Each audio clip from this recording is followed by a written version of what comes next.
Hello, hello, hello. Good morning po mga kapatid. Maraming salamat po sa inyong lahat, sa inyong pagsubaybay sa aking vlog, mga kapatid. At maraming salamat din po sa inyong pagpasok sa aking live. Ito po yung pinangako ko po sa inyo na isa-shout out ko po yung aking mga kaibigan na mga dumadalaw po sa aking live. At saka manonood po ako ng inyong video, kaya ikukwento ko po dito ngayon yung aking mga napanood sa inyong video.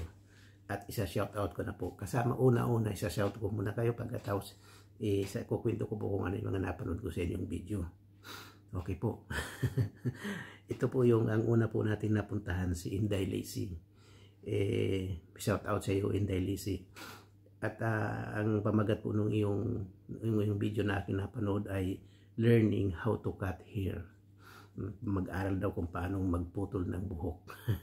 Pero siyempre po hindi ko po pwedeng ikwento kung ano yung paano nyo pinuputol yung buhok, kasi po technique nyo po yun, idea nyo po yun. Kaya mahirap po hindi ko po pwedeng ikwento sa inyo.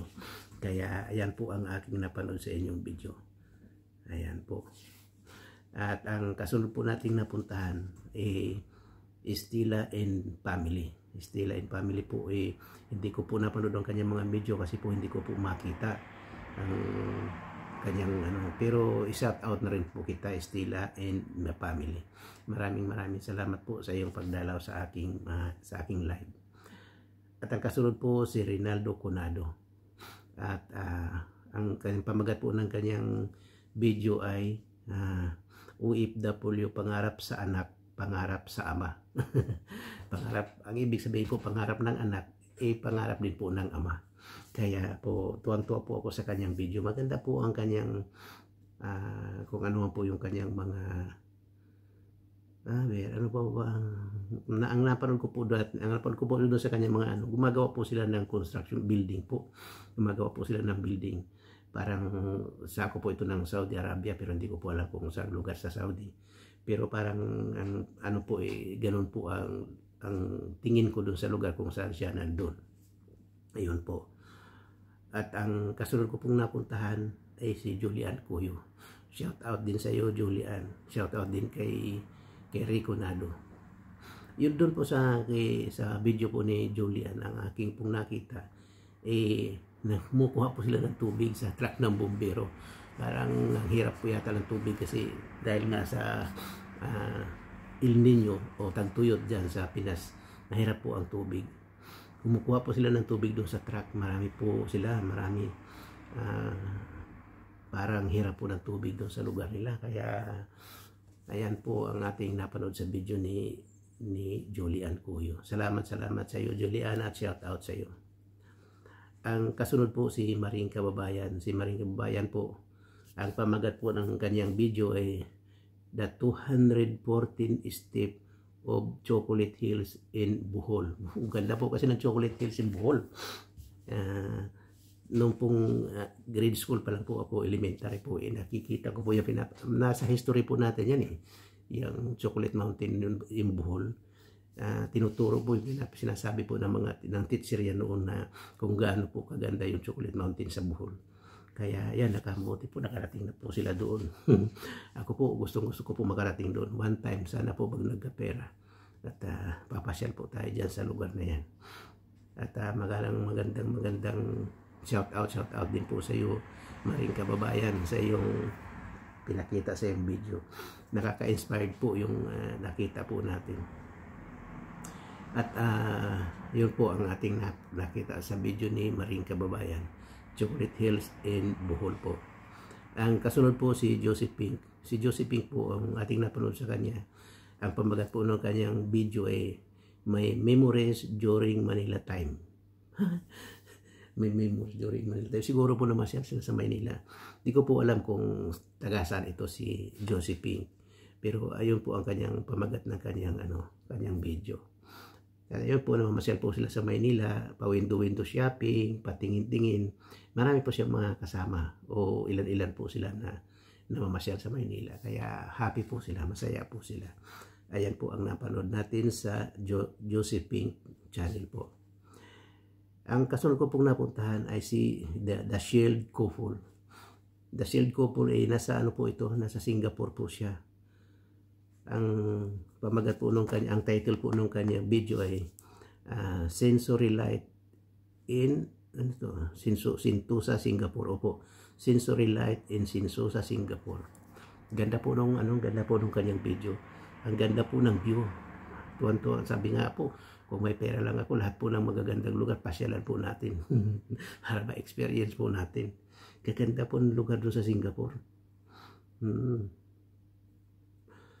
Ayan po, Singapore, pag nagkapera po, medyo, pag nagkapera tayo ng sobra na, o madami na, pwede na po tayo mamasyal kung saan-saan po natin gusto. Ayan po. At ang kasunod ko po napuntahan si Uncle 7K.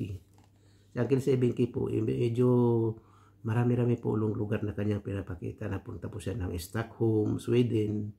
Ang pamagat po ang title po nung kanyang video ay Stockholm, Sweden Walk Tour. Naglalakad-lakad po sila.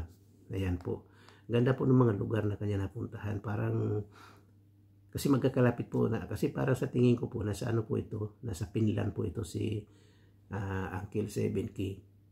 Nasa Finland po, o kung hindi man po isa sa lugar. Pero sa ako po ng Europe, kasi po yung Europe malaki, marami po yan, 26 country po yan, yung Europe po. European country, 26 country po yan. At medyo nadadagdagan pa nga yata ngayon. Ayun po, yun po yung napanood ko doon sa video ni Uncle 7, si Uncle 7K. Gaganda po ng lugar na kanyang At kasunod po si Gina Mawali Kapalak. Hello Gina, hello. Kumusta po kayo? Salamat sa lagi mo pong pagdalaw sa aking live. At shout out din po sa iyo. Ang ating pong napanood sa kanyang video ay yung pong okra crepes yummy foods for healthy heart. Opo, marami pong vitamin po yung okra. Maganda po yan sa kalusugan. May pinapayo din po ng doktor yan. Yung okra po na yan. Pero yung kanyang okra po na nabili parang galing po sa China kasi po yung pangalan po nung plastic na pinaglagyan nung Chinese ang nakasulat, kaya hindi ko po maintindihan kung ano po nakasulat. Pero ayun po ang ating napanood sa kanyang video. Shout out sa iyo Gina Mawali Kapalak. Salamat. At mayroon din po tayong iba pang napuntahan na medyo unang-una po si Alice B. Intoy.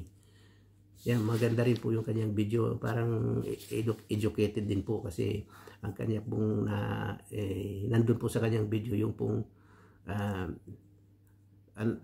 ano nga po 6 minutes and 7 seconds po yung kanyang video. Ang nakalagay po, satisfying with unboxing cute blue and pink Dr. Playset. Dr. Playset po. Yung mga gamit po ng doktor palagay dito. Yun po ang kanyang kaya educated po yung nakita po natin doon na sa kanyang video. Yun po ang video po ni Alice B. Intoy. Ang kasunod po si Mimi Bear. Si Mimi Bear po parang nasa po ito. Nasa Canada po yata to. Kasi po yung kanyang video nag-aalis po siya ng mga yelo po sa daanan ng kotse. Kasi po doon sa lugar ko siya nandun para pagka nag-yelo po natatabunan po yung kalsada ng yelo. Kaya yun po ang nakita ko doon sa kanyang video. Nagpapala po siya ng mga yelo para itabi po. Ayan po. Yan po ang ating napanood sa kanyang video kay Mimi Bear. Ang kasunod po natin napuntahan si Lisa. Si Lisa po nandito din po ito sa Spain. Kasamahan po namin ito dito. Ang napanood ko po sa kanyang video ang pamagat po steamed kamuti sweet potato orange puto recipe. Kamuti po sweet potato orange puto recipe. Yung puto recipe po, gumawa po siya ng puto na kamuti. At ang kulay po ng kamuti na kanyang orange po. Orange po ang kulay ng kamuti. Pero para namang yun, parang yellow. Parang yellowish po. Pero siguro po pag sa personal, orange po ang kulay nun. Yun po ang ating napanood sa Lisa Vlog po. Ang last po natin napuntahan, shout out din pa sa iyo pala sa iyo Lisa. Shout out po sa iyo. Ang kasunod po natin napuntahan kay kay Connect Insight and Beyonds. Ito po ang kanyang channel. Connect Insight and Beyonds. ang kanya po pamagat po ng kanyang video ay may daily routine. May daily routine. Yung kanya pong araw-araw na routine. Parang teacher po yata ito kasi po yung nasinundan po natin yung kanyang video. Nakikita po natin na umakit po siya doon sa hagdanan na ang dami haba po ng baitang ang taas po ng kanyang ano. Parang doon po siya nagtuturo. Parang mag-i-exercise po yata sila o mag-play. Kasi po nang dumating po siya doon, nandun po yung mga estudyante. Ready to play po o parang basketball, parang yung daily exercise po ng mga estudyante, parang ganoon po ang kanyang video. Kaya yun po, hindi po na natin tinapos yung kanyang video kasi medyo mahaba-haba po. Basta nang makita ko po yung kanyang yun nga po ang kanilang ginagawa. Nag-aayos po sila kung paano gagawin yung kanilang pag-exercise.